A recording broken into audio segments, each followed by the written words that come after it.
few moments to think about your most vital organs in your body. Those organs that you cannot live without. Okay, got them? Excellent. You probably thought about your heart. I bet brain popped into your mind. Lungs. But did any of you think, my pancreas? I can't live without my pancreas. I'm assuming most of you probably didn't.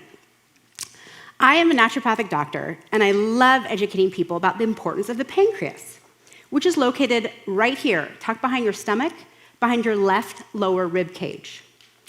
Inside your pancreas is a small cluster of cells called beta cells. You only have 2 grams, actually. It's the size of like 2 almonds. Well, these life-giving cells surprisingly get no attention. Yet, if they were to wither away, in the absence of medical intervention, you would literally die within a few weeks. That is how important your beta cells are. You would die. Here's how they work. Anytime you eat sugar or highly refined carbohydrates, that sugar circulates in your blood from your head to your toe throughout your body. The beta cells are the security guards for your blood, and as soon as they see this rush of sugar, they send the alarm bells off. They call in a team of dump trucks to haul all that sugar out. Well, the dump trucks are called insulin, and insulin's job is to pick up all that sugar out of the blood and feed it to your liver, your muscles, or store it as fat, because you don't want all that excess sugar hanging out in your blood. This seems pretty innocent, right? But here's the problem. Millions and millions today are overworking their security force.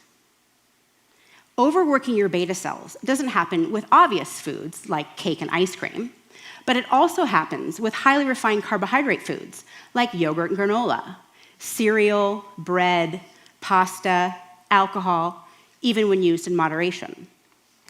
Anytime you eat these foods, your beta cells send the alarm bells off to make more insulin.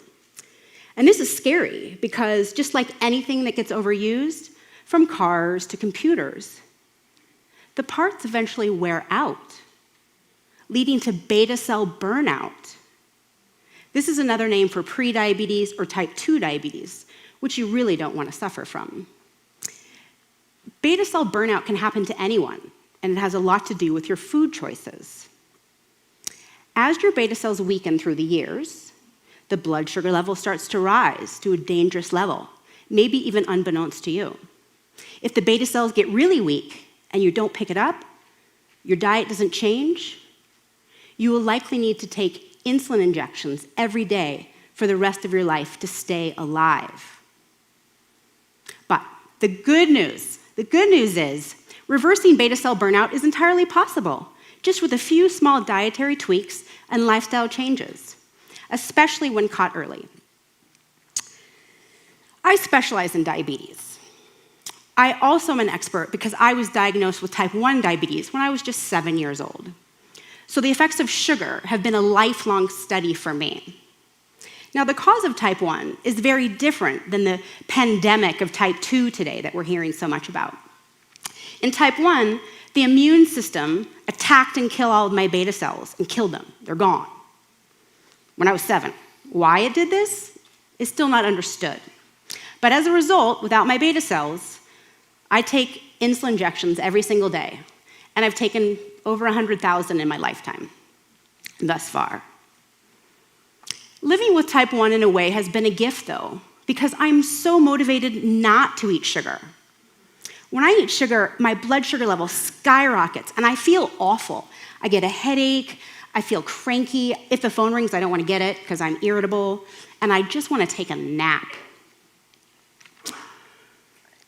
Most people walk around oblivious to this direct correlation between what you've eaten and how you feel. So, the negative effects on all of you living with beta cells, you're lucky enough to still have them, is much more subtle, but potentially just as deadly. The good news is, saving your beta cells is entirely in your hands. This talk wouldn't have applied even 10 years ago, when sugar wasn't added to everything that we eat, and it was just used as a special occasion. Are you aware that there are only 10 companies that own the entire world's food brands? And the reality is, the sweeter a food is, the more it sells. So when you eat sugar, you might immediately feel a rush of energy and kind of feel good. Think, wow, sugar makes me feel great. But the reality is, an hour or two later, if you pay attention, you'll likely feel zapped. You might not be able to concentrate, you might kind of want to take a nap, or you might want to eat more sugar. If we keep doing this over a lifetime, the beta cells get weak, the blood sugar level slowly starts to rise, and over time, high blood sugar causes heart disease, kidney failure, strokes, gangrene, blindness, Alzheimer's, lower limb amputation, depression, violent behavior, and more. The amount of deaths caused by sugar, all of these afflictions combined, leads to more deaths than automobile accidents. Imagine that.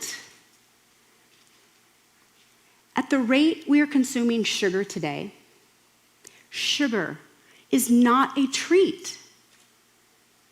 Ladies and gentlemen, at the rate we're consuming it today, sugar has become a gradual death sentence.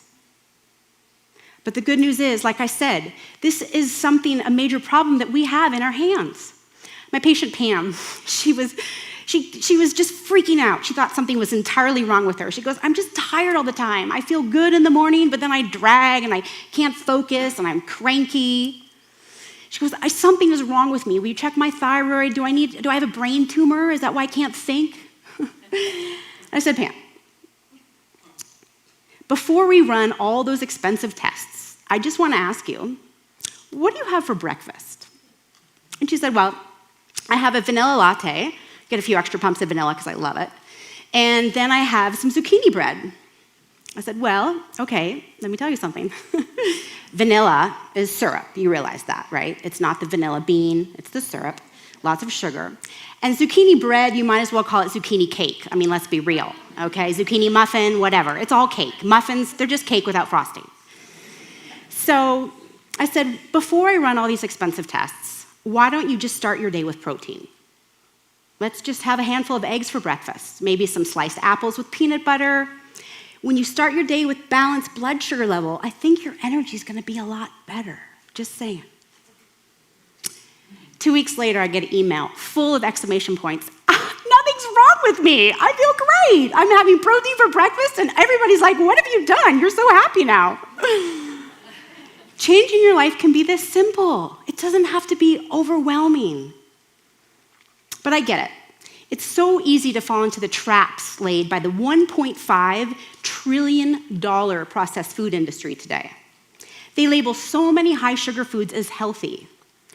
Gummy vitamins, right? They're gummy bears. Let's not be, come on. Yogurts, many yogurts today, blueberry, strawberry yogurt, they have more sugar, ounce per ounce, than Coca-Cola. Kids are eating fruit chews today. Kids, are you aware they're not fruit? They're not fruit. It's sugar and fruit flavoring. There was a study done in rats that showed chronic sugar consumption creates as much damage to the brain as abuse done in childhood. Teens are drinking less soda today, but they've replaced it with sports drinks and energy drinks. These drinks are shamefully being touted as healthy, yet they are a key part of the obesity epidemic that's spreading today. And all of you parents out there, and grandparents and loved ones, right? The birthday parties, right? The 6-year-olds, they just ate their cake and ice cream, and now they're running around like a bunch of screaming banshees. This behavior is a direct result of the sugar intake. This happens in schools every day. And the sad thing is, we're still doing it as adults. Pasta and beer, pizza and beer, pasta and bread, it's the same effect. According to the World Health Organization, there are over 420 million people today with type 2 diabetes, and that number just keeps going up. In America alone, if our eating habits do not change in the next few decades, that will be 1 in 3. That means it will likely be somebody you know and love. Or it might be you. We have all become so brainwashed to think that sugar on a daily basis is okay. Frankly, it's reminiscent of when doctors used to endorse smoking. Remember that? The posters of the athletes and the bikes smoking? Listen to this. This makes me so angry. I volunteer at diabetes camps, and so I see kids and what they eat every day, every summer, and the standard recommendations given to children diagnosed with type 1 diabetes today is that they can eat as much sugar as they want and just take more insulin for it. The blood sugar fluctuations that this way of eating causes to their precious growing bodies it's a medical tragedy. And it's devastating because the solution is so simple. We need to eat less sugar. Now, I gotta admit, I love cookies. So I'm not talking about never eating sugar again. Let's be real here, right? When I work with patients, I teach them the 80-20 principle. 80% of the time, keep your food in a healthy, wholesome choices. And then put your sugar in the 20%. Put it over here. The highly processed carb foods, 20% over here. But we've got it switched, right? We're kind of like 20 healthy and 80 sugar.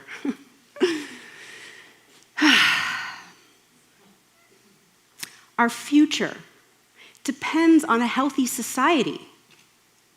Your contribution is needed in today's crazy world. Sugar is never going to get you feeling your best.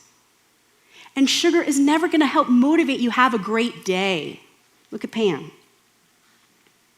So I ask you this.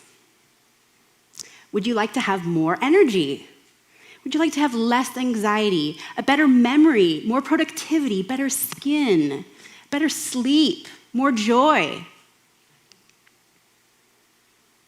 Reducing sugar and highly processed carbohydrate foods from your diet could change your life. I see it every day with patients I've helped all around the world. Now, some of you might be feeling resistant, like, oh, I'm just overwhelmed. It's like making a big change. I feel paralyzed. Or you've tried it before and you've failed. Have no fear. I have you covered. Because when you want to make a big change in your life, you have to start with just small steps. That's all you need. So I've got you covered. I have 3 steps for you to try over the next, you can apply them today. If you're feeling really motivated, try all 3. Number 1, have protein for breakfast. Start your day with balanced blood sugar level. Then you're giving your body that balanced energy. Trust me, you don't want to be like this. I do it a lot. I do my best to avoid it, but have protein for breakfast.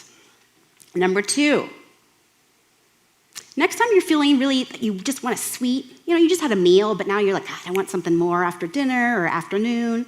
You want a sugary snack. Grab a glass of water first.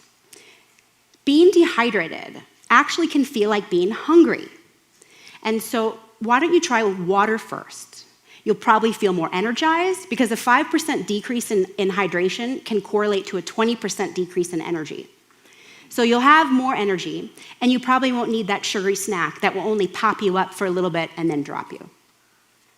Okay, number 3, there are so many wonderful low-carb replacements now for high-carb foods. Pizza crust is made out of cauliflower. Pasta can be made out of zucchini noodles. And I love cookies, so I make chocolate chip cookies out of almond flour and stevia as my sweetener. There's so many great ones out there. In conclusion, what I want to leave you with is this, if it isn't already obvious. Reducing sugar in your diet could be life-changing for you. Life-changing. Please, you have beta cells, protect them. You have the knowledge and you have the power. And when you reduce the sugar in your diet, you'll be using your meals as they were intended to. to fuel you into greatness. Thank you.